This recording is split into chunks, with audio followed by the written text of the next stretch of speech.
हैं ये इनसे ले लेना ना, कारी ग्लोबल से,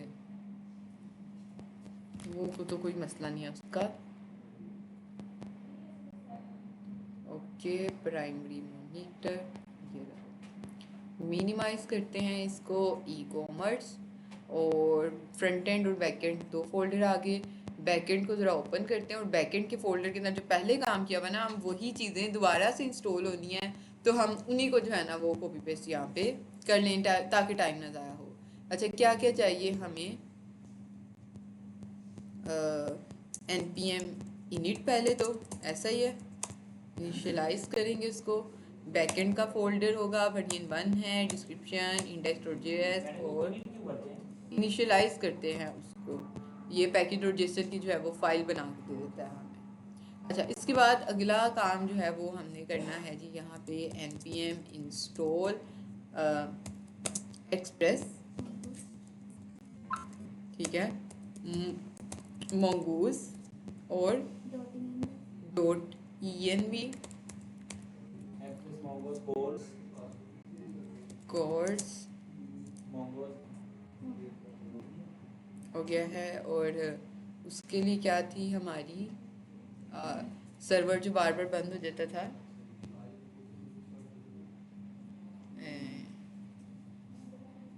जहन से निकल गया है, सर्च कर लेते हैं, कंट्रोल टी जीपीटी, और नोडमोन, सही है, लिखते वक्त याद आ गया, नोडमोन, MON था शायद, नोडमोन।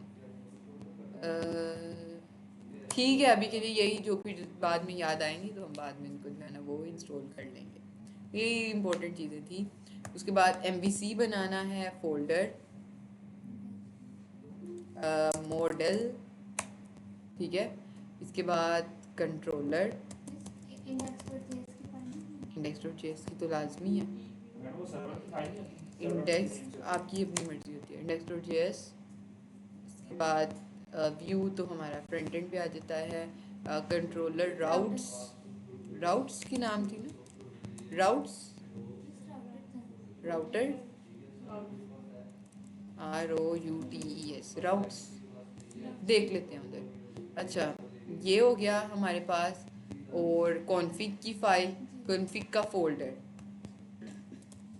कॉन्फ़िग ये रहा है, कॉन्फ़िग के अंदर DB की फाइल, ऐसा ही है।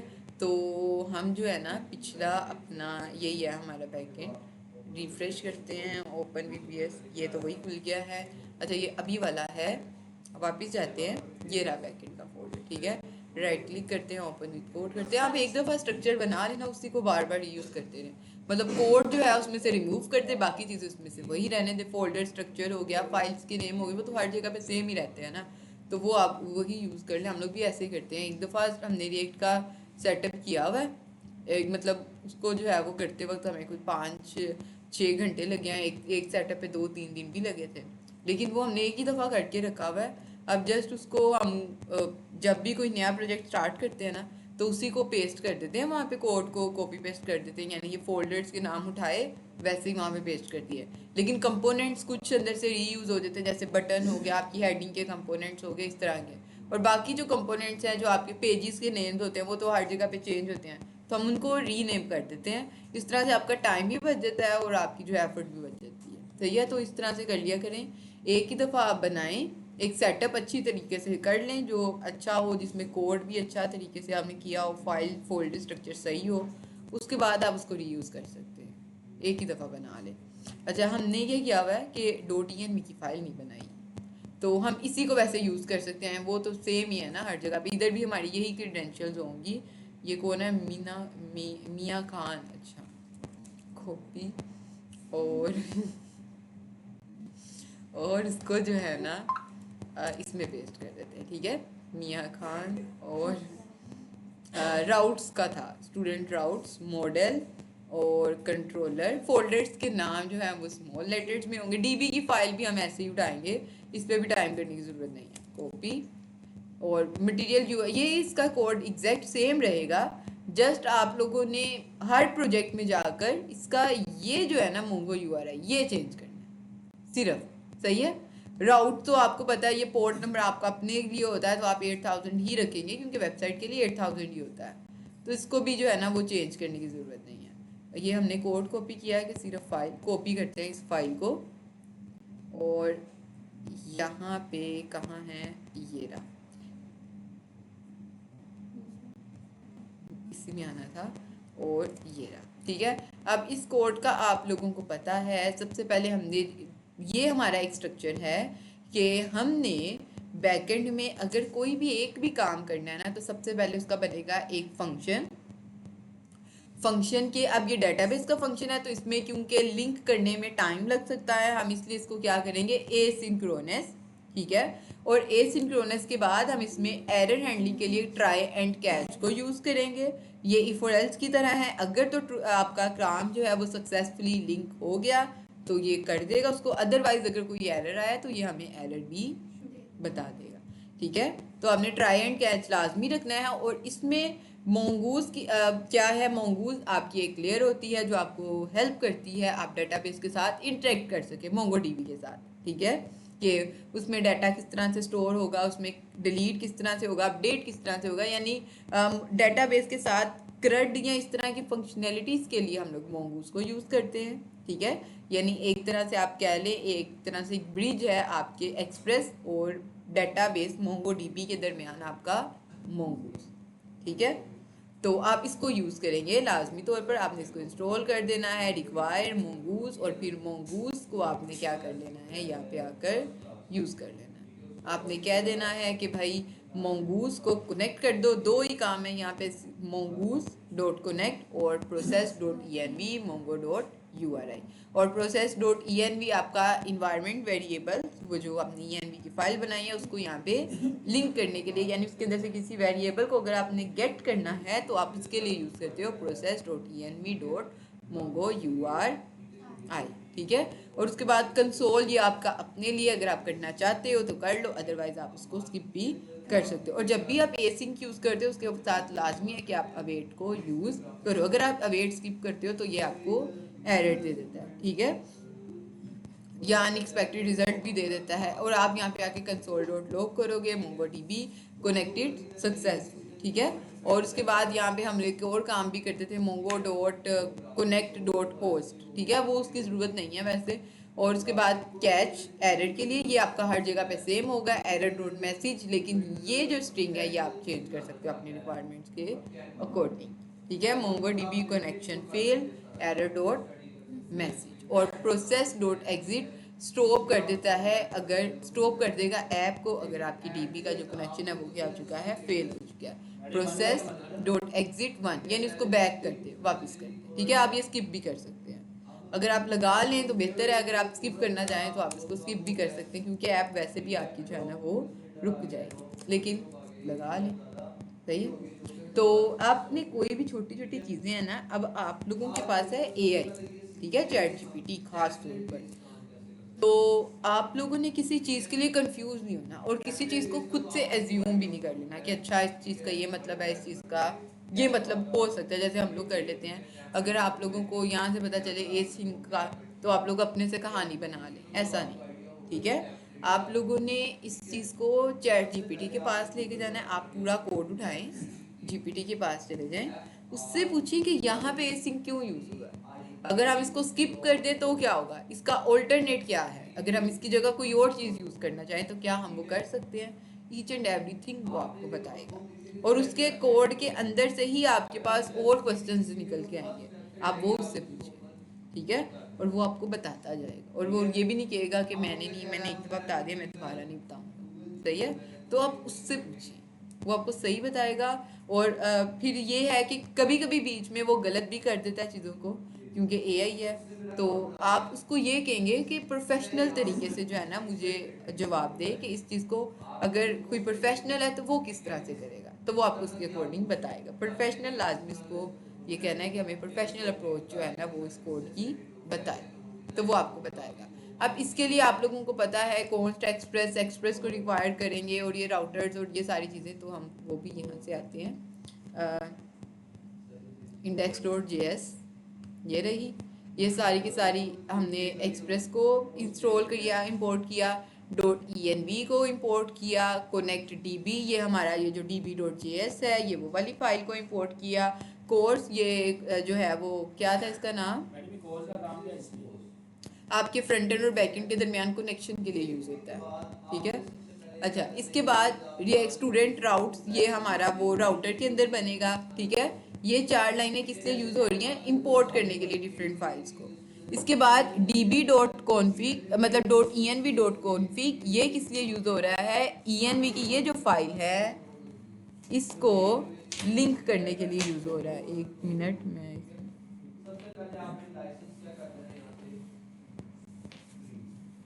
उसके बाद ये ऊपर आ रहे हैं कि थोड़े सेंटेंस आ रही हैं कि इस फॉर्मेट में आपको एक टेम्पलेट है, ठीक है। अब सबसे पहले वो कह रहा है कि वेक्टर चाहिए आपको। अब वेक्टर क्या होता है, देखिए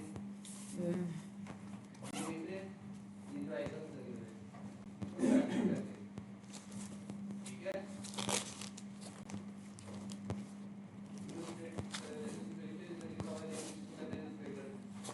सी टाइप चार्जर है किसी के पास, डाटा टाइप सी टाइप नहीं है। अच्छा, आपने क्या कर लेना है जी, अब .env को इसको मैं बंद ही करती हूँ,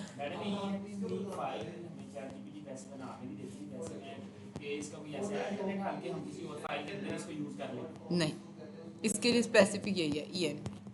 अच्छा, आपने क्या करना है जी कि कहाँ गए हम, index.jsx में थे, ये ठीक है। ये सारी की सारी फाइल्स, अच्छा ये जो चीज़ें हैं ना ये वाली ये सेम रहेंगी। स्टूडेंट राउट्स ये क्योंकि राउट्स की फाइल है तो ये हम लोग अपनी अपनी रिक्वायरमेंट्स के अकॉर्डिंग बनाएंगे।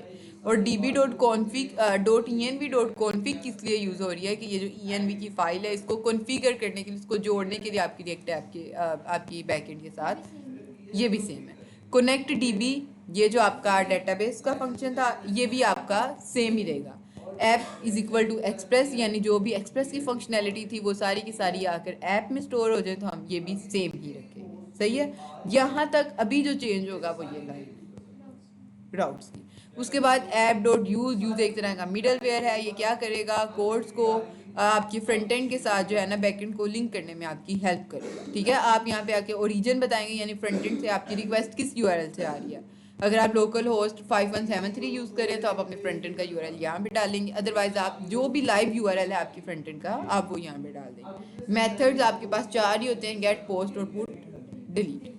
क्रीडेंशियल्स ट्रू ये भी है इसमें कि आपने क्रीडेंशियल जो है वो इसमें डालनी है, उसके बारे में ये ट्रू है या फॉल्स, तो हम ये इसमें बताएंगे, स्किप भी कर सकते हैं इसको। अच्छा, app dot use express dot JSON यानी ये क्या करेगा कि जो भी हमारा फ्रंट एंड से डाटा आएगा उसको सिंपल ऑब्जेक्ट में क्या करेगा, ये कन्वर्ट करेगा। जेसन का मेथड क्या करता है कि आपकी जो स्ट्रिंग की फॉर्म में ऑब्जेक्ट होता है उसको एक्सट्रैक्ट करके नॉर्मल ऑब्जेक्ट में कन्वर्ट कर देता है। अच्छा, यूआरएल इनकोडेड यानी वो जो आपका दूसरा फॉर्म की टाइप का जो डाटा आप लोग भेजते हैं ये उसको जो है वो कन्वर्ट कर देता है ऑब्जेक्ट के अंदर। और ये एपीआई यूज राउट ये तरीका यही रहेगा लेकिन वेरिएबल और राउट्स आपके चेंज हो जाएंगे, ठीक है। और ये तो वैसे ही सेम है, तो हम इसी को कॉपी करते हैं, इंडेक्स डॉट फॉर्म्स की जो आपका डाटा आ रहा होता है फॉर्म डाटा के अंदर ये उसको एक्सट्रैक्ट करता है, ठीक है। ये हम लोग देखते हैं अभी कि क्या है ये। अच्छा, ये रहा इसमें जो एक्स्ट्रा चीज़ें हैं ना, जैसे ये जो आपकी चेंज हुई हैं वो हम यहाँ पे आकर रिमूव करते हैं, सही है। अच्छा, बाकी सारी की सारी चीज़ें वही हैं, डॉट कॉन्फिग डॉट डी वो भी सेम है, ठीक है, पाथ सेम ही है हमारा। तो इसको जो है हम रन करके देखते हैं, np कमांड नहीं बनाई हमने, अगर हम npm रन डेव लिखेंगे तो ये चलेगा नहीं, ठीक है, हमें खुद कमांड जो है उसकी बनानी पड़ेगी। आप यहाँ पे आके लिखते हैं डेव और कोलन तो नोड मोन इंडेक्स डॉट जेएस, सही है। तो इसको आके आप लिखेंगे अब npm, ऊपर वाली ही कमांड npm मिनट दोबारा चल गई है, कंट्रोल C करके वापस आ जाते हैं और यहाँ पे आप लिखेंगे npm रन डेव, सही है। और डेटाबेस चेक करते हैं कनेक्ट हुई है कि नहीं, तो हो गई है डेटाबेस। तो ये क्या कह रहा है आपको, server is running on port 8000, और उसके बाद कह रहा है कि मोंगोडीबी कनेक्टेड सक्सेसफुल।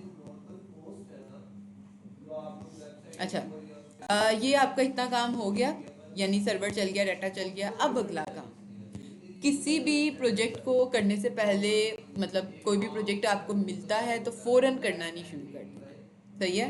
उसको पहले R&D करनी है, उसके ऊपर सर्च करनी है प्रॉपर। अगर आप फुल स्टैक का कर रहे हैं तब भी, अगर आप अकेला फ्रंट एंड कर रहे हैं तब भी, और अगर बैक एंड कर रहे हैं तब भी आपने यही काम करना है। कैसे करना है जी आपका, हमने लास्ट टाइम बात की थी, हमें कोई ई-कॉमर्स टाइप का जो है ना वो प्रोजेक्ट यहाँ पे बना लेंगे।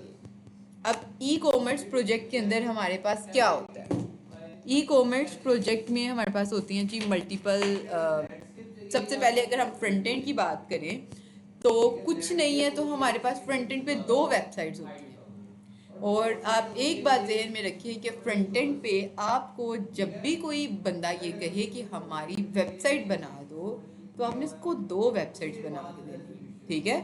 एक यूज़र साइड और दूसरी एडमिन साइड। यूज़र साइड जो आपकी सिंपल वेबसाइट है, अगर आप लाइमलाइट की वेबसाइट देख लें, या अभी तक हमने जितनी भी वेबसाइट देखी वो यूज़र साइड की थी, लेकिन दूसरी वेबसाइट आपने इसको बना के देनी है एडमिन साइड, ठीक है। उसके लिए आपने क्या करना है, उसको एडमिन पैनल बना के देना है। लेकिन एडमिन पैनल और आपका ये जो यूज़र है, ये दोनों एक ही रिएक्ट ऐप में बने, यानी इनका फ्रंट एंड के लिए एक ही रिएक्ट ऐप यूज़ होगी, और बैक एंड के लिए भी बैक एंड का फोल्डर दोनों में सेम होगा। लेकिन हम इसमें एक वो क्या कहते हैं कंडीशन लगा देंगे कि अगर यूज़र और एडमिन है तो उसको ये पेजेस शो हो, और अगर वो है यूज़र है तो उसको ये राउट जो है वो शो हो, सही है। तो हम पहले आ जाते हैं यहाँ पे, इसको कहते हैं कि ई कॉमर्स वेबसाइट, जिसमें हमारे पास होंगी कैटेगरीज, ठीक है, सब कैटेगरीज एंड मेन प्रोडक्ट, ठीक है। अच्छा, हम ड्रेसेस की बात कर लें, ड्रेस वेबसाइट या ड्रेसेस वेबसाइट जो भी आपकी। अच्छा, यूजिंग मर्नस्टाइल, ठीक है। अच्छा जी, हम इसको ये भेज देते हैं। अभी ये जो हमें कोड देगा या जो हमें चीज़ें बताएगा, ये कोई इतनी बेहतर नहीं होगी, ठीक है।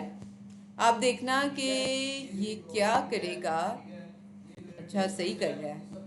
अगर देखें तो ये कैटेगरी स्कीमा बना दिया इसने, जो हमारे मॉडल में काम होता है। सब कैटेगरीज का मोड स्कीमा बनाया और प्रोडक्ट का स्कीमा बनाया, ठीक है। आगे देखते हैं राउट्स। अब इसने क्या किया है, राउट्स और आपके कंट्रोलर्स को एक ही फाइल में रख दिया है। इसने क्या किया है, राउटर डॉट गेट, और ये आपका राउट आ गया, और उसके आगे ए सिंक लगा के इसने वो फंक्शन बना दिया। लेकिन ये काम हमने नहीं करना, हम इसको कहते हैं कि क्रिएट दी सेपरेट फाइल, ठीक है।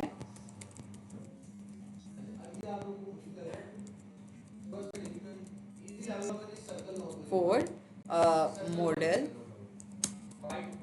कंट्रोलर, और क्या है हमारे पास, राउट्स एंड एवरीथिंग लिख लेते हैं, क्या पता कुछ और नई चीज़ दे दे हमें, ठीक है। अच्छा, आगे चलते हैं। लगता है मीटिंग हमने भेजा था, लिंक भेजा था, किसी ने ज्वाइन किया। अच्छा, अब देखो पूरा पहले इसने फोल्डर स्ट्रक्चर बताया, मॉडल्स, कंट्रोलर्स, राउट्स, ठीक है। उसके बाद मॉडल्स के अंदर आएंगी कैटेगरीज, सब कैटेगरी और प्रोडक्ट। इसी तरह से कैटेगरी का कंट्रोलर, सब कैटेगरी का कंट्रोलर और प्रोडक्ट का कंट्रोलर, कैटेगरी राउट, सब कैटेगरी राउट और प्रोडक्ट। सर्वर डॉट JSX आप इंडेक्स डॉट JSX रख के बैठे हुए हैं, और कॉन्फिग के अंदर DB डॉट JS। अब प्रोडक्ट का बताएगा। अगर हम यहाँ पे आ जाए, कोई वेबसाइट ओपन करते हैं, जैसे हमने हमारे पास अभी लाइमलाइट की हुई थी। अब ये जो आपके सामने 4 चीज़ आ रहे हैं ना, मेन, वुमेन, गर्ल एंड से, ये है आपकी कैटेगरी। ये क्या है आपकी कैटेगरी? क्या आपने मेन की कैटेगरीज में देखना है, वुमेन को देखना है, या गर्ल्स की कैटेगरीज में देखना है, तो हम इसको कहते हैं कि भाई हमें वुमेन की कैटेगरीज में दिखाओ। अब इसमें ये हमें बताएगा सब कैटेगरीज, आपको अनस्टिच चाहिए, आपको रेडी टू वेयर चाहिए, आपको वेस्टर्न चाहिए, आपको एक्सेसरीज चाहिए, या आपको फ्रेगनेंस चाहिए। आपको इन सब कैटेगरीज में यानी वुमेन के अंदर इन सारी कैटेगरी सब कैटेगरीज में से क्या चीज़ चाहिए। अब हमें चाहिए अनस्टिच और प्रिंटेड, ये क्या है इसकी सब कैटेगरी। और ये सब कैटेगरीज खुल गई। अब इसमें हमारे पास है हमारे प्रोडक्ट, ये क्या है आपका प्रोडक्ट, ये आपके सारे के सारे क्या हैं प्रोडक्ट्स जिनको आप यूज करोगे। अब प्रोडक्ट्स में क्या है, अच्छा अब कैटेगरीज में क्या था हमारे पास, सिर्फ और सिर्फ नाम, सिर्फ और सिर्फ नाम, मैन वुमेन गर्ल्स और सेल, कोई डिस्क्रिप्शन नहीं, कोई टाइटल नहीं, कोई डिटेल्स नहीं, कुछ नहीं, सिर्फ एक फील्ड है नेम की। उसके बाद अगर सब कैटेगरीज में चले जाए तो उसमें दो चीज़ें हैं, एक तो कैटेगरी और उसके बाद सब कैटेगरी का नाम।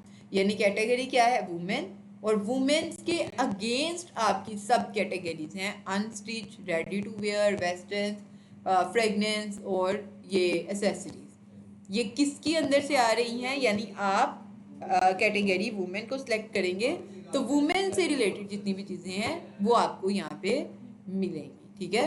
तो ये आपकी सब कैटेगरी है। और अगर आप किसी के अंदर चले जाओ प्रिंटेड कैटेगरी में तो वहाँ पे आपको उस कैटेगरी से रिलेटेड जो चीज़ें हैं ना वो मिल जाएंगी। ये रहे।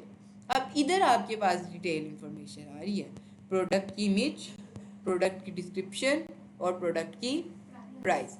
लेकिन अब आप इसके ऊपर क्लिक करते हो तो प्रोडक्ट की जो मज़ीद डिटेल्स हैं वो आपको यहाँ पे मिल जाएंगी कि शर्ट के ऊपर क्या है, प्रिंटेड है, खद्दर है ये, या जो भी चीज़ें हैं ये सारी की सारी जो है वो आपको यहाँ पे मिल जाती है। सही है। तो इस तरह से आपके पास कैटेगरीज, सब कैटेगरीज और प्रोडक्ट्स जो हैं वो यहाँ पे होते हैं। अब हम भी यही काम कर रहे हैं, हमने कैटेगरीज बनाई। अब आप देखो यहाँ पे क्या है, सिर्फ उसने एक फील्ड बना के दिया और उस फील्ड का नाम क्या है, सिर्फ नेम, और उसकी टाइप क्या है स्ट्रिंग, और उसकी रिक्वायर्ड क्या है ट्रू, और यूनिक क्या है ट्रू। यानी आपकी जो स्ट्रिंग, आपका जो कैटेगरी का नाम है वो यूनिक होना चाहिए। ऐसा नहीं है कि एक ब्रांड है उसके अंदर वुमेन्स की दो कैटेगरीज है, अब भाई दो कैटेगरीज रखने का क्या फ़ायदा, ठीक है। या मेंस की दो कैटेगरीज है, या सेल्स की दो कैटेगरीज है। जब कैटेगरी बन गई है, सेक्शन बन गया है, तो उसको डबल करने का फ़ायदा, ठीक है। तो यूनिक होना चाहिए कैटेगरीज, हमेशा आपकी क्या होनी चाहिए, यूनिक। अगर हम कोर्सेज की बात करें तो हमारा इंस्टीट्यूट जो है वो डिफरेंट कोर्सेज आपको देता है। अगर वो वेब आपकी ब्रोशर जो आपको मिलता है उसके ऊपर उसने 2 दफ़ा लिखा वेब डेवलपमेंट, आप कहोगे भाई पागल हैं, गलती से लिख दिया है। तो इसी तरह से कैटेगरीज भी हमेशा आपकी क्या होती हैं, यूनिक होती हैं। तो आपने यहाँ पे आकर इनको भी क्या कर देना है, यूनिक। सही है। और ये आपको, अच्छा अब इस क्या होता है कि आप लोगों ने कोई भी काम जो है ना, चाहे वो फ्रंट एंड का है बैक एंड का, मैंने पहले भी बताया R&D के बगैर नहीं करना। पहले इसको समझना है, फिर उसके बाद उसको आपने कोड की तरफ जाना है, और कोड से भी पहले आपने ये देखना है कि इसके लिए मैं क्या क्या टेक्नोलॉजीज़ को यूज़ कर सकता हूँ, ठीक है। अब जैसे हमारी कोई ई-कॉमर्स साइट है, हम इसके लिए क्या क्या चीज़ें यूज़ कर सकते हैं, हम पहले वो सर्च करेंगे कि भाई मैंने हमें तो पता है ना मर्ज टैग में ये चीज़ें हैं, लेकिन हमें अगर कोई नई चीज़ बनानी है, मतलब हमें मार्केट के अकॉर्डिंग चलना है, तो हम इससे पहले ChatGPT से पूछेंगे कि भाई बताओ मैंने ये बनाना है, इसमें मैं ये इमेज यूज़ करना चाह रही हूँ, इसके लिए क्या क्या बेहतर चीज़ है, ये आपको बताएगा। प्रोफेशनल के हिसाब से बता दे, ये बता देगा। सही है। आपका इससे बेहतर लर्निंग का और कोई पर्पज़ नहीं है, और इससे बढ़ के आपका कोई दुश्मन भी नहीं है अगर आप कॉपी पेस्ट करेंगे तो। सही है। तो इसी को जो है ना वो मैं तो यही प्रेफर करूँगी कि इसी को जो है ना यूज़ किया जाए, क्योंकि अगर आप यूट्यूब की वीडियोस पे जाते हो ना, उसमें कोई वो नहीं है, डाउट नहीं है कि आपको वो अच्छा समझा देते हैं, लेकिन वो सार बड़ा खाते हैं, बहुत लंबी वीडियोस होती हैं, और उसमें कंटेंट जो है वो 5 मिनट का और 20 मिनट की तमहीद। सही है। तो उससे बेहतर है कि आप इसको यूज़ करें, ये आपके अकॉर्डिंग, आपकी रिक्वायरमेंट्स के अकॉर्डिंग आपको जवाब दिया करेगा, तो आप इसको यूज़ करें ज़्यादा बेहतर। अच्छा अब आपने क्या करना है कि अब देखो आपको फाइल्स के नाम भी बता रहा है, ठीक है। कैटेगरी.js, अब हमने बात की थी लास्ट टाइम कि mongoose जो है ना वो आपकी मॉडल में यूज़ होगा और आपके कंट्रोलर में यूज़ होगा, आपके राउट्स में या आपके उसके अंदर इंडेक्स डॉट जेएस के अंदर mongoose यूज़ नहीं होगा, क्योंकि मॉडल जो है वो आपके डेटाबेस के अंदर स्ट्रक्चर बना देते हैं, ठीक है। और स्ट्रक्चर के अंदर आपका बनता है स्कीमा। स्कीमा में क्या होता है कि आपकी डेटाबेस के अंदर आपका जो स्ट्रक्चर बना है उसकी टाइप क्या होगी, यानी नेम है तो उसकी टाइप क्या होगी, ईमेल है तो उसकी टाइप क्या है, नंबर है तो उसकी टाइप, आपने जो जो फील्ड्स रखी हैं उनकी टाइप क्या होगी, और फिर उसका मॉडल बन जाता है, यानी आपकी डेटाबेस के अंदर उसकी फिर कलेक्शन बन जाती है, किस तरह से डाटा स्टोर होगा, वो सारी चीज़ें आप लोगों ने देखी हुई हैं, इसलिए हम उसमें यूज़ करते हैं mongoose। कंट्रोलर में भी हम यूज़ करते हैं mongoose को, उसकी वजह ये है कि नहीं, कंट्रोलर में हम क्यों यूज़, अच्छा हाँ, mongoose को आप कंट्रोलर में यूज़ नहीं करते, सिर्फ मॉडल में, ठीक है। आगे से मॉडल को आप कैटेगरीज में कंट्रोलर में यूज़ करते हो, और कंट्रोलर को आप लोग आगे से राउट्स में यूज़ करते हो, तो ये स्टेप बाय स्टेप मॉडल को यूज़ करेंगे कंट्रोलर में, और कंट्रोलर मॉडल को यूज़ करेंगे कंट्रोलर में, और कंट्रोलर को यूज़ करेंगे राउट्स में, और फिर राउट्स को आगे यूज़ करेंगे इंडेक्स डॉट जेएस में। ये एक साइकिल होता है आपका। अच्छा, इसने अब देखो आपको फाइल्स का नाम भी बता दिया कि पहला कैमल केस में आप लोग जो है ना फोल्डर का नाम स्मॉल होगा, सही है, और फाइल्स का नाम आपका किस तरह से होगा कैमल केस में। तो हम जाते हैं, ये तो कंट्रोलर है, मॉडल में जाते हैं, ये रहा कैटेगरी कंट्रोलर। अच्छा, मॉडल में क्या है जी, फाइल का नाम कैपिटल होगा, ठीक है, कैटेगरी, सब कैटेगरी और प्रोडक्ट। तो हम यहाँ पे आकर कैटेगरी डॉट जेएस को उठाते हैं। अच्छा, इन्होंने मॉडल्स लिखा हुआ है, लेकिन हमने मॉडल लिखा हुआ है, तो आप लोग अपनी रिक्वायरमेंट्स के अकॉर्डिंग इसको चेंज कर सकते हो। मॉडल में आते हैं, कंट्रोल, एक नई फाइल बनाते हैं, कंट्रोल वी करते हैं, कंट्रोल, ठीक है। कॉन्स्ट क्या है जी, mongoose is equal to require, और ये क्या है mongoose, सही है। आगे हमें पता है कि कॉन्स्ट और क्या है प्रोडक्ट स्कीमा, और आप यहाँ पे आकर इसको देखो category schema, const category schema. New का मतलब क्या है कि एक नया mongoose के अंदर स्कीमा बना ले, और उस स्कीमा क्या है, एक तरह का आपका एक बिल्ट इन फंक्शन जिसके अंदर आप पास करते हो एज अ ऑब्जेक्ट अपनी सारी की सारी फील्ड्स को, ठीक है। आप यहाँ पे आकर कहोगे कॉन्स्ट mongoose, ये रहा category schema, category SCHEMA schema is equal to new mongoose dot schema. ये देखो डॉट और स्कीमा दोनों आपके बिल्ट इन मेथड्स हैं। आप इसमें आएंगे ऑब्जेक्ट, और इसी के अंदर आकर आप बताएंगे अपनी फील्ड नेम, ठीक है, कोलन, और नेम की टाइप क्या होगी, टाइप, ये स्मॉल आएंगे, और टाइप का नेम कैपिटल आएगा, टाइप नंबर, उसके बाद रिक्वायर्ड, अच्छा टाइप स्ट्रिंग, ठीक है, नंबर की जगह आप यहाँ पे क्या लिखेंगे, स्ट्रिंग। अच्छा, रिक्वायर्ड ट्रू, और इसके बाद क्या था, यूनिक,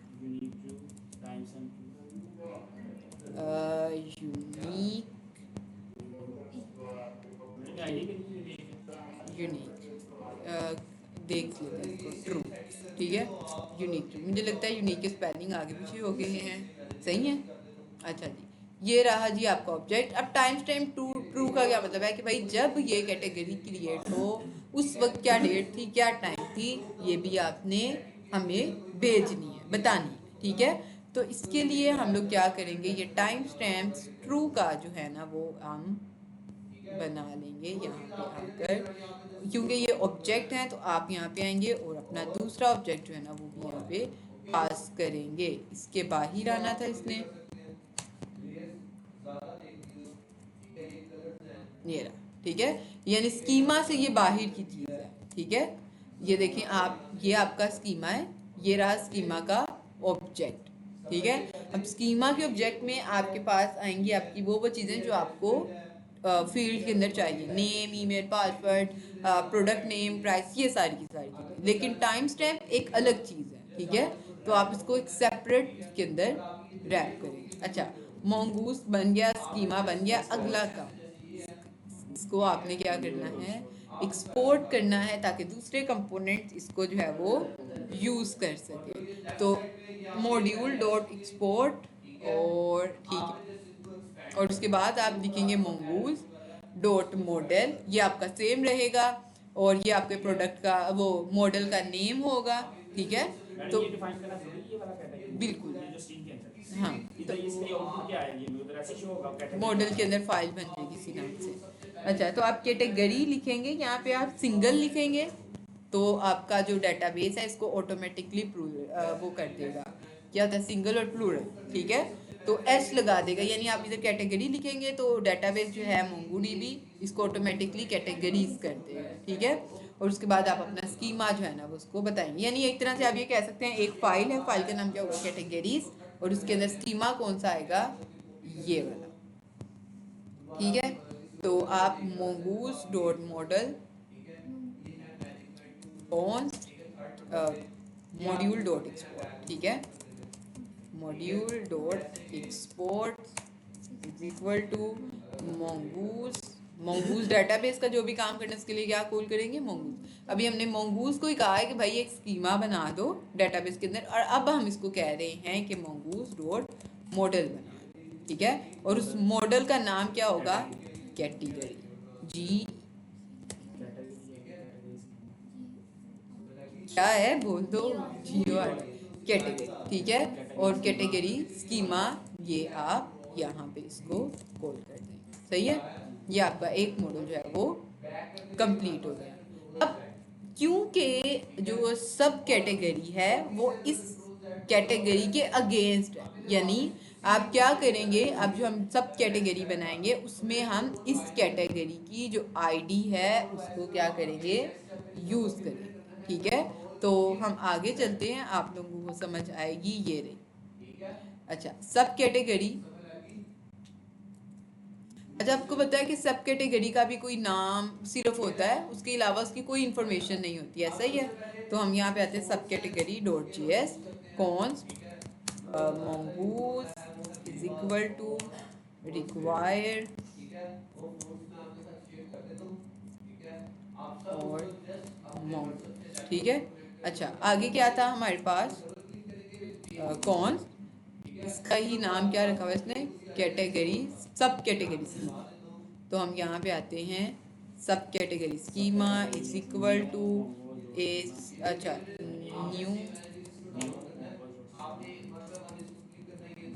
mongoose डॉट स्कीमा। अब स्कीमा एक बिल्ट इन फंक्शन है, इसके अंदर हम पास क्या करेंगे, ऑब्जेक्ट। ऑब्जेक्ट के अंदर क्या आएगा, सबसे पहले नेम, वही पिछली बात, तो उसको लिखने की ज़रूरत नहीं है, कॉपी पेस्ट करते हैं स्ट्रिंग। और अब इसको हम जो है ना वो यहाँ से करते हैं पेस्ट। ठीक है, अब इसके अंदर अगली बात, कैटेगरी, यानी ये देखे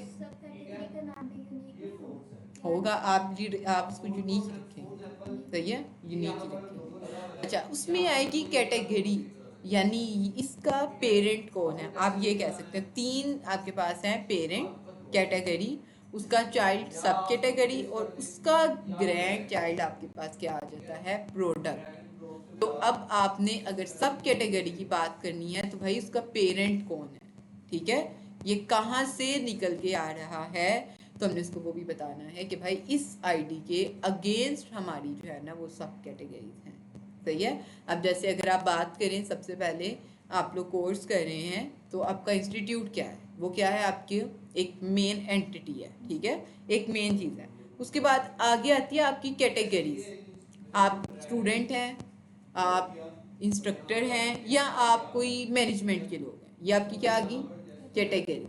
कैटेगरीज में आ जाती हैं सब कैटेगरीज। अगर आप स्टूडेंट हैं तो आपके पास सब कैटेगरीज आएंगी आपके कोर्सेज, आप वेब डेवलपमेंट का कोर्स करें, आप ग्राफिक डिज़ाइनिंग का कोर्स करें, या आप मार्केटिंग का कोर्स करें, आप करें वेब डेवलपमेंट का कोर्स। ठीक है, ऑप्शन स्टूडेंट, कैटेगरी आपकी स्टूडेंट आ गई, सब कैटेगरी आपकी क्या आ गई, आपका कोर्स यानी वेब डेवलपमेंट। वेब डेवलपमेंट के अंदर भी अब आप फ्रंट एंड कर रहे हैं, आप बैक एंड कर रहे हैं, या आप पूरा फुल स्टैक जो है वो डेवलपमेंट कर रहे हैं, आप क्या कर रहे हैं, फुल स्टैक डेवलपमेंट। ठीक है, तो ये आपकी फाइनल मॉड्यूल आ जाती है। फुल स्टैक डेवलपमेंट में आपकी क्या क्या चीज़ें हैं, रिएक्ट, एचटीएमएल, सीएसएस, जावास्क्रिप्ट, ये आपकी सारी की सारी क्या आ गई, सब कैटेगरीज, सब कैटेगरीज और फाइनल प्रोडक्ट। ठीक है, तो ये ऐसे ही यहाँ पे है।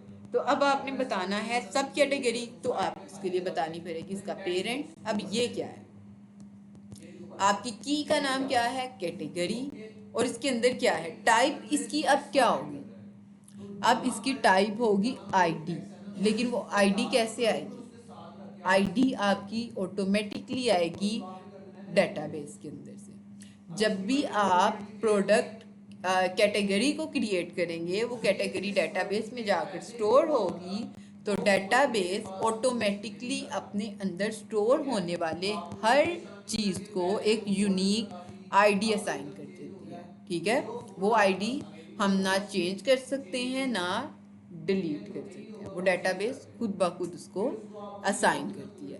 तो हम उसी डेटाबेस की आईडी की बेस पर इस कैटेगरी को यहाँ पे गेट करेंगे। तो हम यहाँ पे इसको कह देते हैं मोंगूज के अंदर जो स्कीमा है उसकी जो टाइप है उसमें से ऑब्जेक्ट आईडी जो है ना वो हमें यहाँ पे चाहिए, mongoose dot schema dot types dot object ID. अब उसको बता रहे हैं कि तुमने रेफरेंस जो लेना है ना वो कहाँ से लेना है। रेफरेंस में हमने उसको बताया है मॉडल का नाम, कि भाई कैटेगरी के नाम से मॉडल है, यानी कैटेगरी के नाम से एक फाइल पड़ी हुई है, उसके अंदर जाना और मोंगूज के स्कीमा की टाइप यानी जो उसकी ऑब्जेक्ट आईडी है वो यहाँ पे लेके आ जाना। और ये लाजमी है, इसके बगैर आप सब कैटेगरी तक नहीं पहुंच सकते। सही है, तो ये काम है इसका। अच्छा, स्पेलिंग यही उठा लेते हैं, गलत हो जाते हैं। तो कैटेगरी डॉट क्या बताया हमने, टाइप क्या होगी हमारे पास,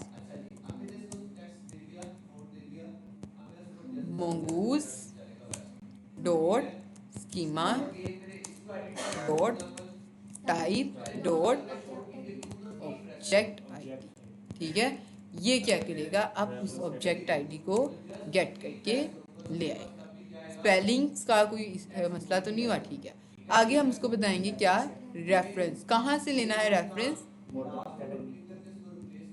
रेफरेंस कोलन कैटेगरी के अंदर जाते हैं, ये है आपके स्कीमा का नाम, यही आप उठाएंगे और यहाँ पे पेस्ट कर दें। और ये क्या है आपको रिक्वायर्ड ट्रू। ठीक है, आगे क्या बताना है, इसका भी टाइम स्टैम्प कि ये कब बनी थी, किस डेट को बनी थी। ठीक है, तो हम यहाँ पे आकर इसको भी कह देते हैं कि टाइप टाइम स्टैम्प, और ये क्या रहेगा आपकी ट्रू। ये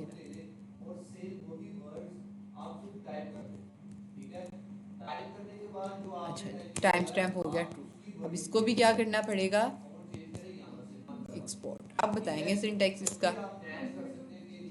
module dot export mongoose model, और इसका नाम क्या है, अब सब कैटेगरी, तो यही उठाते हैं। ठीक है, सब कैटेगरी स्कीम, और इसी को जो है आप नीचे कॉल करेंगे। हाँ लड़की, नींद आ रही है तुम्हें, सही है। आगे चलते हैं, आगे है जी हमारे पास मेन चीज़, हमारा फाइनल प्रोडक्ट, जिसके लिए हमने इतनी मेहनत जो है ना वो की है। तो हम प्रोडक्ट को उठाते हैं। अब प्रोडक्ट में आएंगी मल्टीपल थर्ड, तो प्रोडक्ट डॉट जेएस, और अच्छा रीनेम, ये जाग रही है भाई।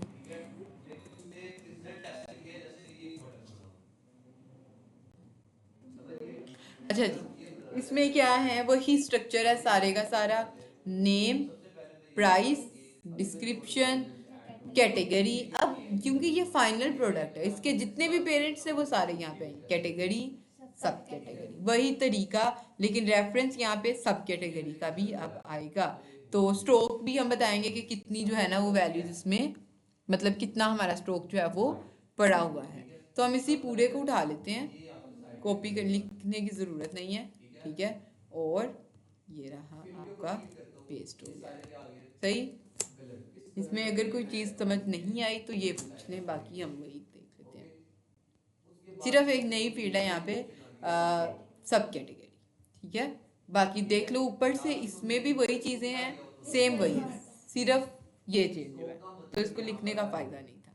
अच्छा, ये हमारा एक स्ट्रक्चर जो है ना वो कंप्लीट हुआ। मैडम जितने भी हम नेक्स्ट स्लाइड के अंदर जाएंगे तो पीछे वाले को डिलीट रेफरेंस जी।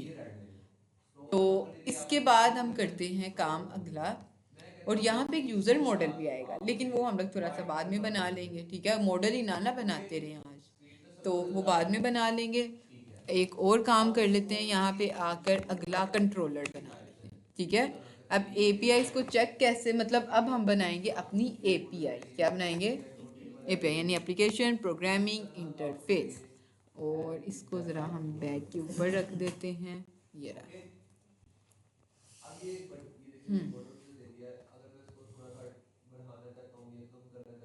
अच्छा, मॉडल को बंद कर देते हैं, कॉन्फ़िग को भी बंद करते हैं, कंट्रोलर की बात करते हैं। कंट्रोलर में अब बनेंगे हमारे फंक्शंस, जो कैटेगरीज को, अब इसमें बनेंगे क्या हमारे, सबसे पहले क्रेड क्रिएट, क्या थे क्रेड में? हाँ हाँ,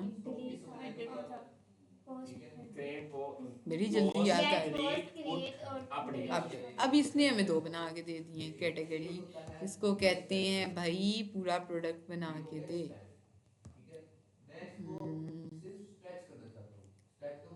ठीक है, एवरीथिंग, एंड अब बदल ना दे ये नीचे जाकर, इसको ऐसे ही रहने देते हैं, और नीचे जाके इसको कहते हैं,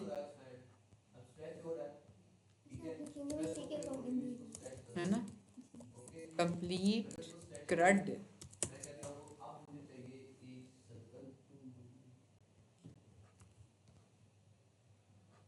अब ये देखो क्रिएट की, गेट कैटेगरीज, गेट ये क्या है, सिंगल कैटेगरी और ऑल कैटेगरी सेपरेट बना दिया इसने।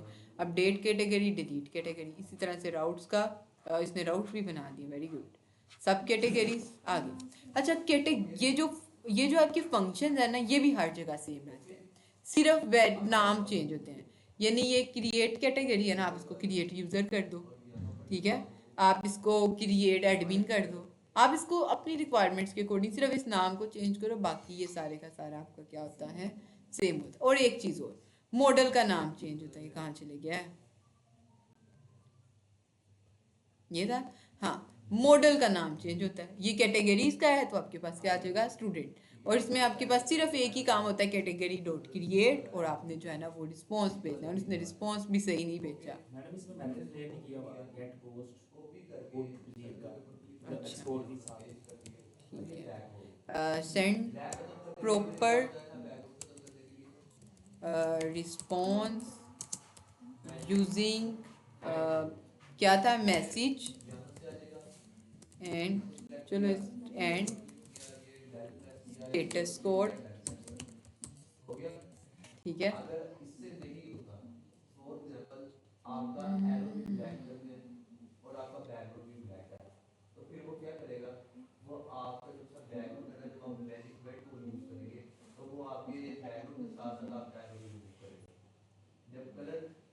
अब सही मैसेज किया है, ठीक है। तो वापस चलते हैं। अच्छा, ये आप लोगों को अगर याद हो, अच्छा क्या कहानियाँ चलती हैं आप लोगों के दरमियान, आप लोगों की जो क्लासेस एक्सटेंड हुई है ना, ये मैं खुद कैंसिल करवाऊंगी जा, सही है। तो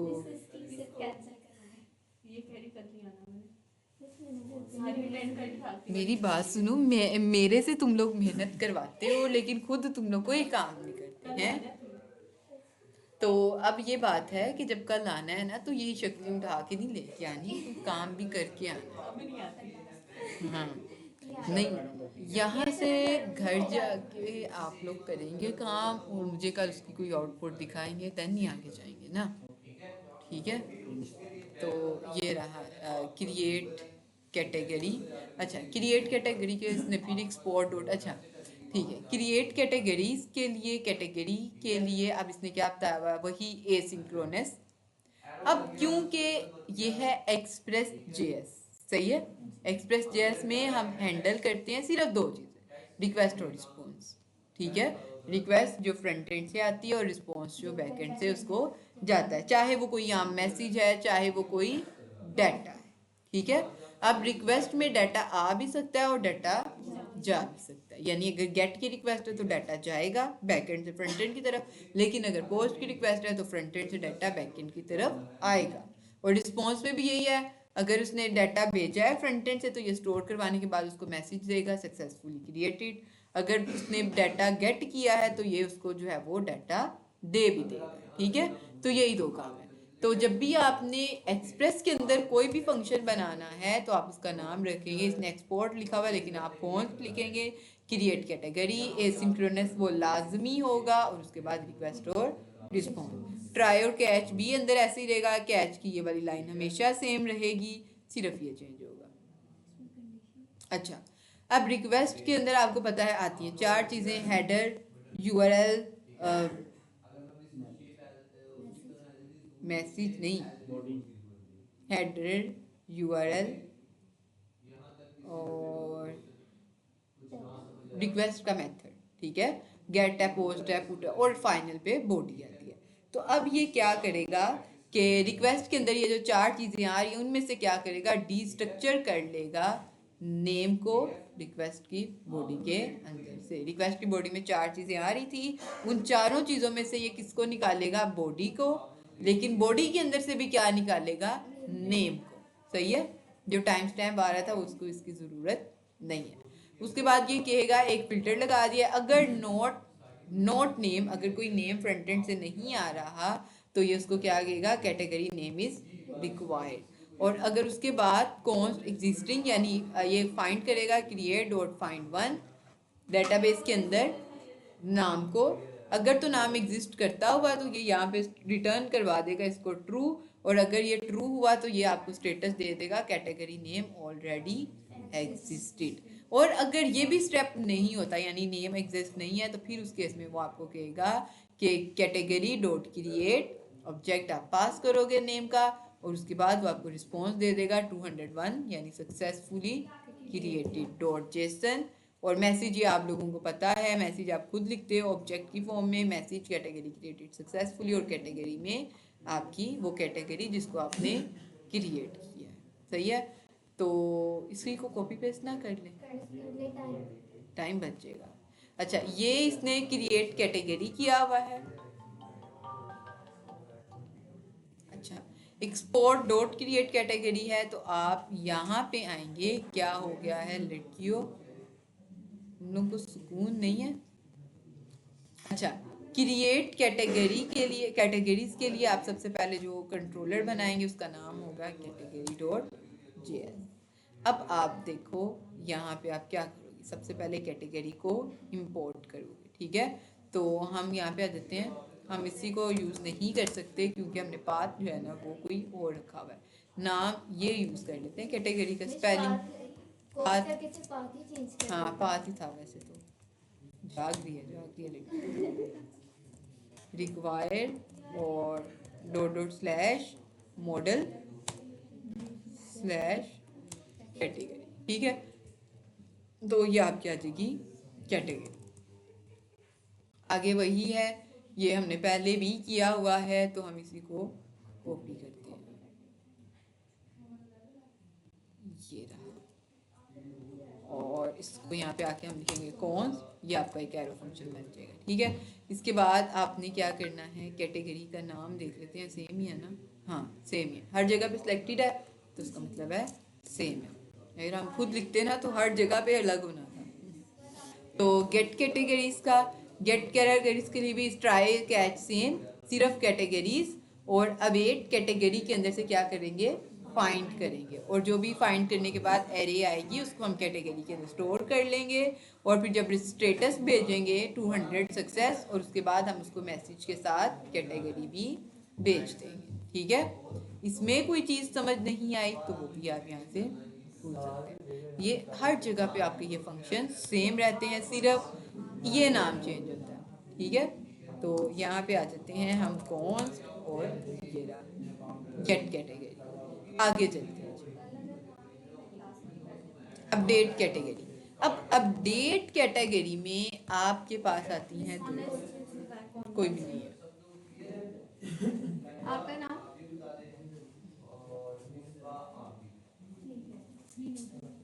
हेलो। क्या हुआ है, रिमशा बेचारी उस दिन आई है, उस दिन लेक्चर ही नहीं हुआ। अच्छा, अपडेट कैटेगरी में अब क्या होता है, तीनों ही आए थे। अच्छा, बस वो जो आई थी इसी वजह से वापस जाना पड़ गया। अच्छा, अपडेट कैटेगरी में क्या होता है, अब अपडेट में फ्रंट एंड से आपको मिलती है एक आईडी, ठीक है। आप उस आईडी की बेस पर उसको जो है ना वो गेट करते हो। वो जो आईडी होती है वो आपको कहाँ में मिलती है, पैरामीटर्स के अंदर, ठीक है। तो इसलिए आप उसको, क्योंकि वो फ्रंट एंड से जो आप भेजते हैं वो पैरामीटर्स के अंदर आती है, बैक एंड में वो राउट्स के अंदर आ जाती है। वो हमने देखा हुआ है काम किस तरह से आती है डायनामिक राउट्स में। तो क्योंकि वो राउट्स में होती है तो उसके लिए हम यूज़ करते हैं रिक्वेस्ट के पैरामीटर्स के अंदर से क्या निकाल लो, आईडी, ठीक है। और ये वही बात रिक्वेस्ट के पैरामीटर्स के अंदर, रिक्वेस्ट की बॉडी के अंदर से क्या निकाल लो, नेम। तो ये भी मेरे ख्याल से कॉपी पेस्ट, इसको एक दफ़ा देख लेते हैं। अच्छा, कैटेगरी के नाम से एक वेरिएबल बनेगा, अवेट वही यूज़ होगा, कैटेगरी आपका मॉडल वाला, मेथड आपका find by ID and update. इसमें आप दो चीज़ें पास करोगे, आईडी और उसके बाद अपने नेम के ऑब्जेक्ट को जो आपने फ्रंट एंड से भेजा है डेटाबेस में स्टोर करवा देगा। न्यू ट्रू यानी ये न्यू है, ये लिखने की ज़रूरत है नहीं, क्योंकि ये एक्सट्रैक्ट ही नहीं कर पाएगा उसको। अच्छा, इफ नॉट कैटेगरी रिटर्न, ठीक है। अगर कैटेगरी जो है वो फ्रंट एंड से नहीं आती, कैटेगरी जो है वो खाली आती है या पैरामीटर्स का नाम कुछ और लिखा हुआ है उन्होंने, तो उस केस में कह दो 404 मैसेज कैटेगरी नॉट फाउंड, ठीक है। और अगर उसके बाद जो है वो ये कह देता है तो फिर आप उसमें सब सक्सेसफुली उसको जो है वो क्रिएट करके अपडेट करके दे दो। तो आप यहाँ पे आ जाओ, कॉपी करो इसको और पेस्ट, कॉपी पेस्ट है ना। लेकिन थोड़ा सा इसको जरा देख लें तो ये फायदे का काम है, लेकिन कॉपी पेस्ट भी लगा तो हाँ ये देख के करना। नहीं, मैं चैटजीपीटी यूज करती हूँ ना ज़्यादा टाइम असाइनमेंट वगैरह। हाँ, गलत दे देता है कभी कभी। मोस्टली गलत होता है, उसको देखना पड़ता है। हम ये देखो, हमने 3-4 दफा इसको मैसेज करके फिर से फाइनल। इसमें ये अच्छी बात है कि हम नीचे आगे कोई मैसेज करते हैं वो उसी के रिलेटेड है, हाँ लेकिन कहीं और से करें ना फिर वो उसको दोबारा लिखना पड़ता है। ये अच्छा, डिलीट कैटेगरी में क्या होगा, आईडी ही सिर्फ आएगी, डिलीट में बॉडी नहीं आएगी। तो रिक्वेस्ट के पैरम्स के अंदर से हम आईडी निकालेंगे और कहेंगे कि find by ID and delete कर दो, और इसको हम सिर्फ अब आईडी पास करेंगे। अब हमने वो नेम का ऑब्जेक्ट जो है वो इसको पास नहीं करना, सही है। अगर वो कैटेगरी एग्जिस्ट नहीं करती तो फिर उसके इसमें कहेगा कैटेगरी नॉट फाउंड। अगर एग्जिस्ट करती है तो वो उसको सक्सेसफुली डिलीट कर देगा और आपको मैसेज कर देगा कि कैटेगरी डिलीटेड सक्सेसफुली। और कॉन्स्ट कंट्रोल सही है। अब एंड में मॉड्यूल डॉट एक्सपोर्ट्स। अब क्योंकि मल्टीपल मॉड्यूल है तो हम क्या बनाएंगे, एक ऑब्जेक्ट, और हर मॉड्यूल का नाम जो है फंक्शन का नाम पेस्ट। अगला क्या है, गेट कैटेगरीज। फिर क्या है, अपडेट कैटेगरी, हाँ बिल्कुल, एक्सपोर्ट और डिलीट कैटेगरी,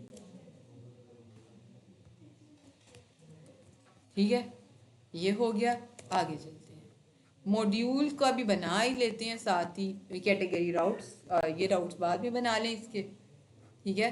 इसको देख लेते हैं। सब कैटेगरी में यही है दो चीज़ें कि पहले हम एक कंडीशन लगा रहे थे वही रिक्वेस्ट डॉट बॉडी, और फिर इधर आके कह रहे हैं इफ़ नॉट नेम, अगर आप फ्रंट एंड से नेम नहीं भेज रहे या आप कैटेगरी नहीं भेज रहे, और लगा हुआ है ना दरमियान में ये और का ऑपरेटर, तो इन दोनों में से अगर कोई एक चीज़ भी नहीं भेजते तो उस केस में आपको क्या आएगा कि रिस्पॉन्स डॉट स्टेटस 400 और नेम और कैटेगरी रिक्वायर्ड।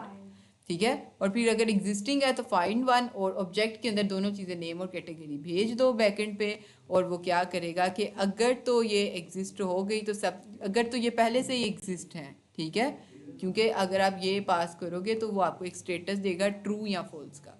तो अगर ये पहले से ट्रू हैं तो फिर उस केस में कहेगा कि सब कैटेगरी ऑलरेडी एग्जिस्ट। लेकिन अगर वो एग्जिस्ट नहीं करती तो उस केस में वो क्या करेगा, उसको सब कैटेगरी को क्रिएट करेगा, नेम और ऑब्जेक्ट उसके अंदर पास करेगा, और आपको स्टेटस मिलेगा 201 और मैसेज ऑलरेडी क्रिएटेड, और आपने जो क्रिएट किया है वो भी ऑब्जेक्ट आपको मिल जाएगा।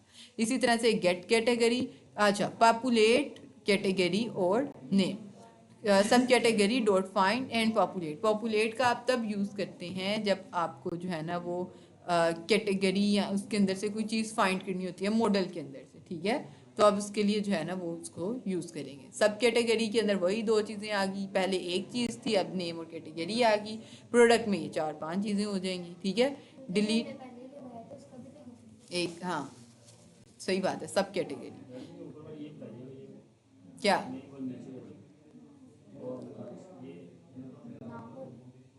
नेम और कैटेगरी दो ही फील्ड्स थी, हम दोनों चीज़ें बैकएंड में भेज रहे हैं और उसको कह रहे हैं कि ये नई चीज़ है, ट्रू है, तो उसको ये क्रिएट कर देगा। डिलीट सब कैटेगरी, ये अभी तक डिलीट में नहीं आए हम लोग। अच्छा डिलीट, ये वही आईडी, डिलीट का फंक्शन हर जगह पे आपका सेम ही रहेगा, सही है। तो हम इसको कॉपी करते हैं, लेकिन हम सारों को एक साथ नहीं कॉपी कर सकते, उसकी वजह यह है कि इन्होंने एक्सपोर्ट को यूज़ किया हुआ है हर कंपोनेंट को, और हमने मॉड्यूल डॉट एक्सपोर्ट को यूज़ करना है, सही है। इसमें से एक्सपोर्ट करके कैंसिल भी तो कर सकते हैं। हाँ ये भी है भाई आज क्या बात है नीलम। कॉपी और पॉपुलेट को आप तब यूज़ करते हैं जब आपने कहाँ गया वो पॉपुलेट, ये जब आपने किसी दूसरे मॉडल को यूज़ किया हो, तो आपने उस मॉडल के अंदर से किसी चीज़ को फाइंड करना हो तो आप इसके लिए ये यूज़ करते हैं। कैटेगरी आपके मॉडल का नाम हो गया, और इसके अंदर से आप नेम को फाइंड कर लो, ये उसके लिए है, ठीक है। अच्छा मॉडल के नेक्स्ट साइड से फाइंड करने के लिए पॉपुलेट, हाँ जी पिछले चैट। अच्छा जी कॉपी करते हैं, क्या हुआ है नीलम। अच्छा ये रहा, और मॉडल्स मेरे ख्याल से सिर्फ अगर ये हटा दें और वापस, सही है, गुड। तो वापस आते हैं, एक्सपोर्ट्स को जो है ना हम कंट्रोल शिफ्ट एल कर लेते हैं सारे एक साथ सर्च, और थोड़ा सा आगे इसको ले आते हैं, डॉट भी चले जाएगा साथ ही, और इधर आकर हम लिख लेते हैं, सही है। और क्रिएट कैटेगरी, 3 ही आए हैं यहाँ पे, 4 है, ठीक है। अच्छा module dot export is equal to object. अच्छा क्रिएट कैटेगरी, गेट कैटेगरीज, और अगली क्या थी, अपडेट कैटेगरी, और आपके पास आ गई यहाँ पे डिलीट कैटेगरी, ठीक है। गेट अपडेट और डिलीट कैटेगरी चारों बन गई। प्रोडक्ट बना के एक ही दफ़ा राउट्स बनाते हैं, और फिर उनको जो है ना वो एक दफ़ा हम लोग टेस्ट कर लेंगे। अच्छा अब क्या है, कैटेगरीज, और ये रहे कैटेगरीज के राउट्स, और ये रहे प्रोडक्ट कंट्रोल। इसमें ज़्यादा टाइम नहीं लगेगा, हम आराम से जाते हैं। हाँ हो गया है काम आपका।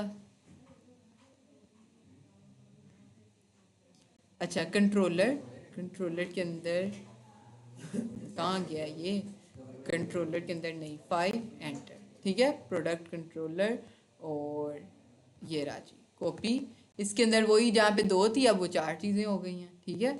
और ये रहा, अच्छा प्रोडक्ट कैटेगरीज नेम और प्राइस, बाकी सारी की सारी चीज़ें प्रोडक्ट डॉट क्रिएट। अब इसमें ज़्यादा चीज़ें क्रिएट करनी है तो इसलिए हमने सारी चीज़ों का सेपरेट नाम जो है वो लिख दिया है, कॉपी, और यहाँ पे आकर पेस्ट,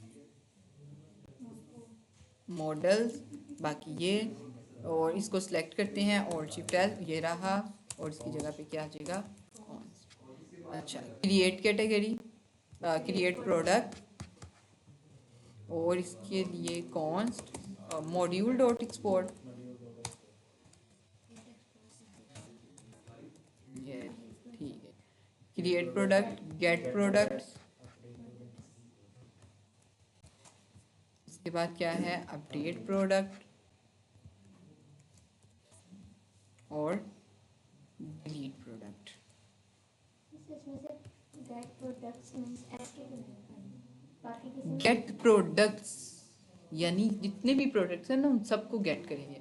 क्रिएट करते वक्त तो हम एक क्रिएट करेंगे, अपडेट में भी एक ही अपडेट करेंगे और डिलीट को भी एक ही को करेंगे, लेकिन गेट में हम ज़्यादा सारे जो है वो प्रोडक्ट वहाँ से गेट करेंगे, इसलिए प्रोडक्ट्स के साथ ये लगे। सही है।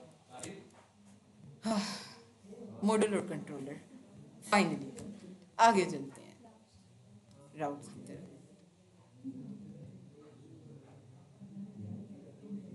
ये रहा जी कैटेगरी राउट्स।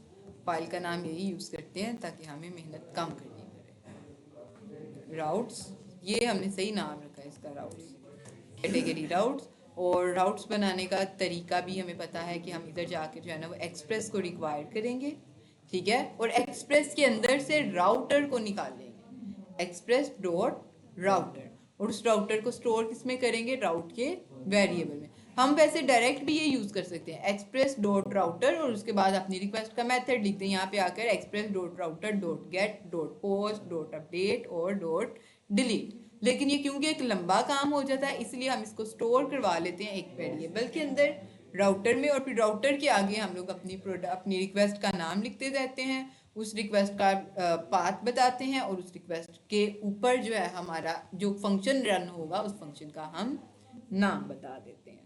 तो इसलिए हम इसको जो है ना वो ज़्यादा यूज़ करते हैं, और एंड पे आकर आप इसी को क्या कर देंगे, एक्सपोर्ट कर देंगे, और ये सारे के सारे फंक्शंस आप अब इंपोर्ट करोगे कंट्रोलर में। अब क्योंकि अब आप राउट्स बना रहे हो और राउट से पहला स्टेप आपका क्या था, कंट्रोलर का, तो अब आप कंट्रोलर को यहाँ पे यूज़ करोगे, मॉडल्स को यूज़ नहीं करोगे। सही है। तो हम इसी को कॉपी ना कर लें।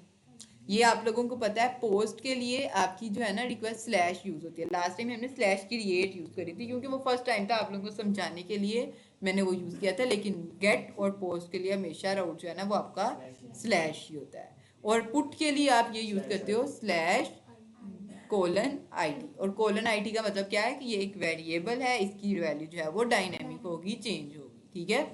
और इसी तरह से डिलीट की भी। तो हम इसको जो है वो कॉपी करते हैं, पाथ हमें चेंज करना पड़ेगा, और ये रहा, ठीक है।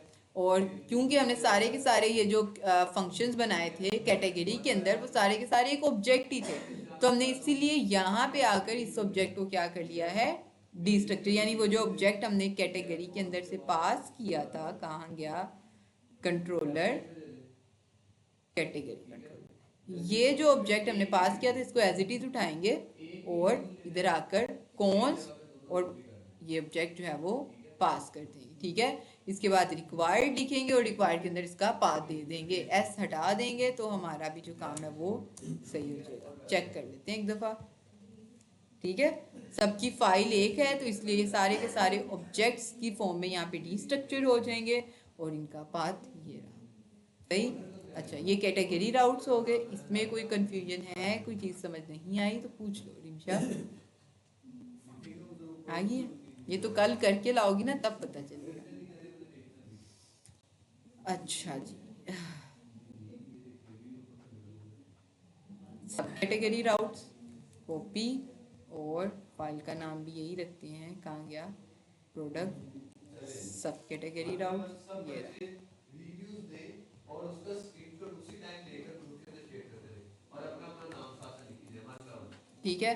वही बात, पूरा ऑब्जेक्ट वहां से उठाया यहाँ पे लिख दिया, आगे बस रिक्वायर्ड की जगह उसका पाथ बता देना है और इधर हम एस हटा देंगे तो काम हमारा सही हो जाएगा। सही है। यहाँ पे भी गेट पोस्ट और देख लो, रिक्वेस्ट सबकी सेम है, एक स्ट्रक्चर बना लो, बाकी सबका सेम है, सिर्फ वेरिएबल्स के नाम चेंज है, यानी फंक्शंस के नाम चेंज है।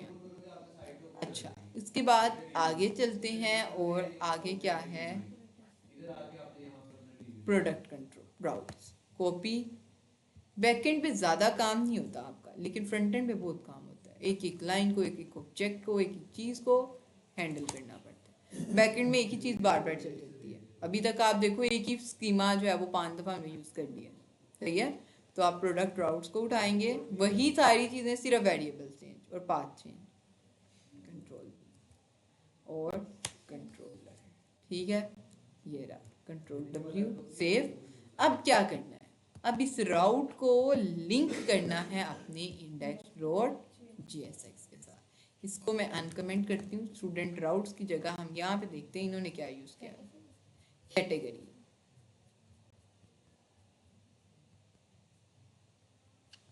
ऐप डॉट जेएसएक्स मेरे ख्याल से इसने दी नहीं है। कंट्रोलर ये रहा, दी थी डीबी, ये रही सर्वर डॉट जेएस।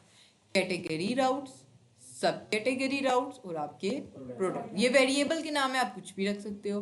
और उसके बाद इसके पाथ जो है वो इसने यहाँ पे आकर हमें बता दिया, तो हम इनको उठाते हैं और ऐसे ही वहाँ पे जाकर पेस्ट करेंगे। हम कौन सी मेहनत करेंगे, ठीक है। तो ये हाँ, कॉपी पेस्ट भी तो कर रहे हैं हम, पहले देख भी तो रहे हैं, तो बहुत हम काम कर रहे हैं हम।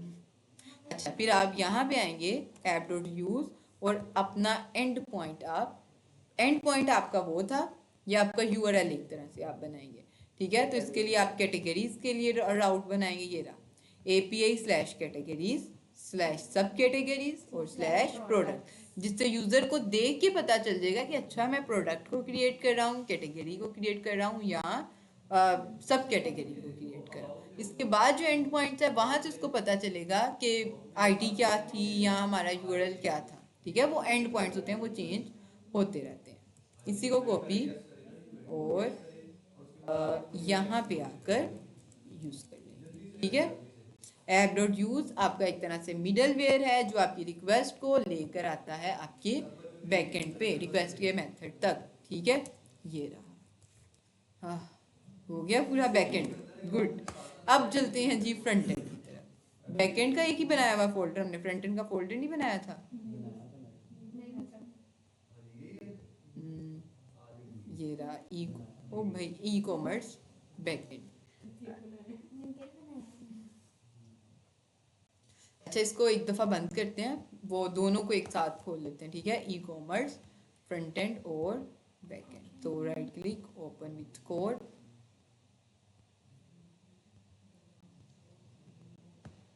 ये रहा बैक एंड। तकरीबन थोड़ा सा हमारा कंप्लीट हो गया है। अब हमने जाना है जी फ्रंट एंड की साइड पे। तो फ्रंट एंड में npm read create @latest, ठीक है। npm read npm create read @latest, enter. Dot भी लगा सकते हैं, एंटर भी करते हैं, आजकल ये ऐसे ही बना देता है। तो मैं इसको अब बताती हूँ कि मुझे एक और फोल्डर नहीं चाहिए इसके अंदर, मैं डॉट ही लगा देती हूँ, ठीक है। तो ये जो भी मेरा पेरेंट होगा ना फ्रंट एंड का, उसी के अंदर ही मुझे रिएक्ट ऐप बना के दे देगा। अब रिएक्ट फोल्डर के अंदर ना एक .env की रीडमी की फाइल पड़ी होती है, तो उसकी वजह से ये जो है ना, ये आपको कह रहा है cancel operation, remove existing file and continue, ignore file and continue. तो मैं इसको कहती हूँ कि इग्नोर करो फाइल को, तुम कंटिन्यू करो। उसके बाद आ जाता है हमारा फ्रेमवर्क कौन सा है, तो हम यूज़ करेंगे रिएक्ट। उसके बाद जावास्क्रिप्ट, तो हम इसको कहते हैं, ये कह रहा है एक्सपेरिमेंटल, तो हम कहते हैं कि नहीं भाई हमारा काम है। इसके बाद ये कहेगा कि install with npm and start now. ये क्या करेगा, npm इंस्टॉल जो हम करते थे नोड मॉड्यूल, ये खुद ब खुद कर देगा, हम ये खुद ब खुद इसको स्टार्ट भी कर देगा, cd भी करने की जरूरत नहीं पड़ेगी, ठीक है। ये सारे के सारे काम खुद ही कर देगा। वैसे हमें cd करने की ज़रूरत भी नहीं है, क्योंकि हमने डायरेक्ट ही फ्रंट एंड के अंदर रिएक्ट ऐप, माशाल्लाह फ्रंट एंड के बाहर रखी हुई है जी रिएक्ट ऐप। इसको Ctrl+C करते हैं, इसको उठाते हैं। हमने क्या किया हुआ है जी, फ्रंट एंड के बाहर रिएक्ट ऐप रख दिया। तो मैं कंट्रोल सबको सेलेक्ट करती हूँ, ठीक है। Ctrl+X करते हैं, पब्लिक रह गया है, इसको भी उठा लेते हैं साथ ही, Ctrl+X और फ्रंट एंड के अंदर जाकर पेस्ट, ठीक है। सारी चीज़ें फ्रंट एंड में आ गई, src पब्लिक। अब इसको कहते हैं कि cd front end TEND, enter. और अब ये क्या करेगा, npm इंस्टॉल, क्योंकि अब नोड मॉल जो है वो हमें दोबारा से नोड मॉड्यूल जो है वो हम इंस्टॉल करने पड़ेंगे। तो ये रहा,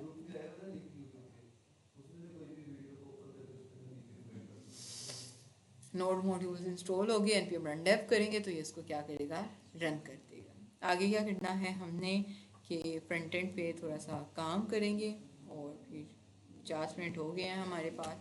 npm रन डेव करेंगे, एक शक्ल देखेंगे, ये खाली।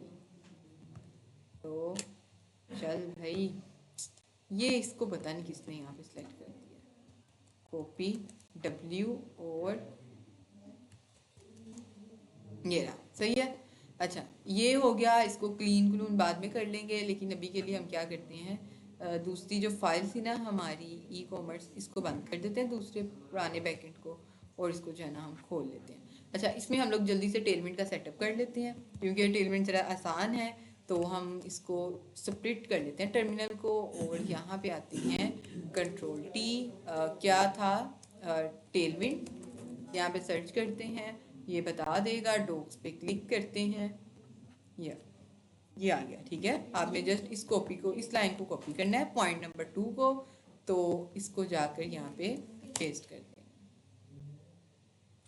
जब तक ये पेस्ट हो रहा है, हम इस लाइन को v.config के अंदर जाकर कॉपी कर देते हैं। REST API भी यही होती है जो हम बनाते हैं, ये रेस्ट एपीआई ही हैं, मतलब पूछते हैं होता क्या REST API मतलब क्या है? ठीक है। इसमें स्टेटलेस एपीआई होती हैं, ये आपके रिस्पॉन्स को जो है वो याद नहीं रखता, हर रिक्वेस्ट के बाद हर रिस्पॉन्स को ये रिमेंबर नहीं रखता, लेकिन जो दूसरी होती हैं वो स्टेटलेस स्टेटफुल होती हैं, उसमें हर चीज़ जो है वो डिपेंडेंट, जो आपकी पोस्ट जीएल या क्या कहते हैं उसको, वो वाली एपीएस, या आपकी हाँ ये ग्राफ क्यूएल वगैरह, उसमें स्टेटफुल आपका जो है ना वो रिस्पॉन्स होता है। अच्छा, ये हो गया। इसके बाद आगे क्या है हमारे पास, एक ये लाइन कॉपी करनी है हमने, इंपोर्ट टेलमेंट सीएसएस, और ये कहाँ जाएंगे, इंडेक्स डॉट सीएसएस, ये रहा, कॉपी करते हैं इसको, इस सारे को जो है ना ख़त्म करते हैं, ये रहा, सेव, सही है, ये हो गया। अच्छा, npm run dev दोबारा से करने की ज़रूरत नहीं है, क्योंकि हमने टर्मिनल को स्प्लिट किया हुआ है, सही। तो अगर हम यहाँ पे आएंगे तो सारी की सारी स्टाइलिंग जो है वो हमारी यहाँ पे ख़त्म हो जाएगी, और इसको चेक करना है कि टेलमेंट CSS हमारी सही तरह से लिंक हुई है या नहीं। तो उसके लिए आसान तरीका ये है कि आप app.jsx में जाएँ, आप कोई RAFC दोबारा से कर लें अगर आपने करना है तो। अच्छा, अब तरीका ये है कि आप इधर आके कोई अपना H1, जैसे आपको पता है कि H1 का साइज बड़ा होता है, उसका फॉन्ट बोल्ड होता है, ठीक है, बाय डिफॉल्ट स्टाइलिंग है। तो अगर आप H1 लिखेंगे ना यहाँ पे, तो अगर ये प्लेन टेक्स्ट में आ जाता है तो उसका मतलब है कि हमारा सेटअप टेलमेंट का सही तरह से हो गया है। ये क्या हो गया, रीलोड, ये रहा, ठीक है। ये सादा टेक्स्ट में आ गया है, यानी इसकी जो डिफॉल्ट स्टाइलिंग थी टेलमेंट में वो सारी की सारी खत्म कर दी है, हम इसको खुद बताएंगे, सही। वापिस चलते हैं। अच्छा, अब हमने क्या करना है जी, यहाँ पे आकर SRC के अंदर बनाएंगे सबसे पहले एक फाइल, जिसको नाम देंगे हम कंपोनेंट, ठीक है, कंपोनेंट। इसके अंदर हम बनाएंगे, स्पेलिंग सही है। अच्छा, इसके अंदर हम अपने बटन्स, ग्राफ, पैराग्राफ, जो भी हमारे कंपोनेंट्स हैं वो सारे के सारे बनाएंगे। उसके बाद हम एक बना लेते हैं फोल्डर पेजेस का,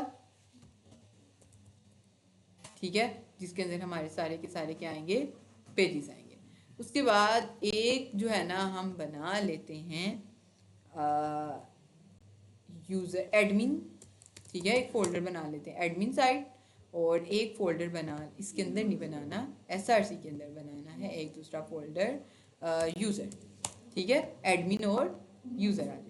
एडमिन के अंदर एडमिन से रिलेटेड जितनी भी चीज़ें होती हैं ना, यानी वो टेबल्स ही होते हैं एडमिन के, तो वो हम एडमिन के अंदर बनाएंगे, और यूज़र से रिलेटेड जो हमारी वेबसाइट है वो हम कहाँ पे बनाएंगे, यहाँ पे यूज़र के अंदर।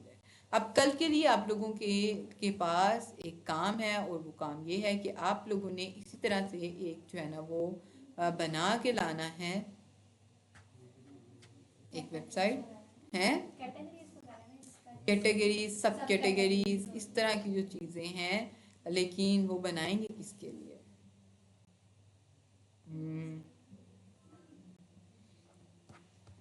चैट जीपीटी से पूछ लें।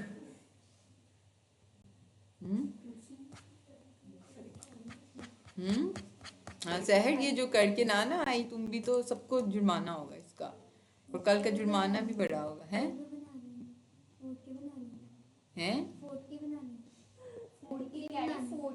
हाँ, फूड में भी वैसे यही होता है, कैटेगरी, सब कैटेगरीज फूड, लेकिन उसके अंदर आप ये भी करिएगा यूजर्स। अच्छा, यूजर्स का काम आप खुद करके आएंगे कि यूजर इसमें किस तरह से आपके यूजर। अच्छा, यहाँ पे ये आप कर लो काम, बैकएंड के अंदर एक रोल रहता है हमारा यूजर का, ठीक है, कंट्रोलर यूजर का मॉडल।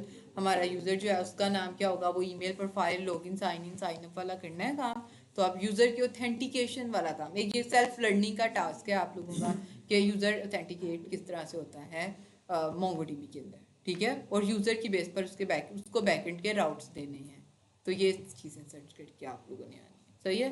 तो इसको हम यहाँ पे स्टॉप करते हैं क्योंकि 7 बज गए हैं, हमारी टाइम ख़त्म हो गया है क्लास का, सही है। तो ये चीज़ समझ आ गई है, कल ये चीज़ करके आनी है आप लोगों ने, अगर ना करके आए ऑथेंटिकेट करके आए। हाँ जी, ये सारे के सारा, यानी इसको पूरा प्रॉपर करके आना है, सर्च नहीं करके आना, करके आना, करेंगे, सही है। Stop record.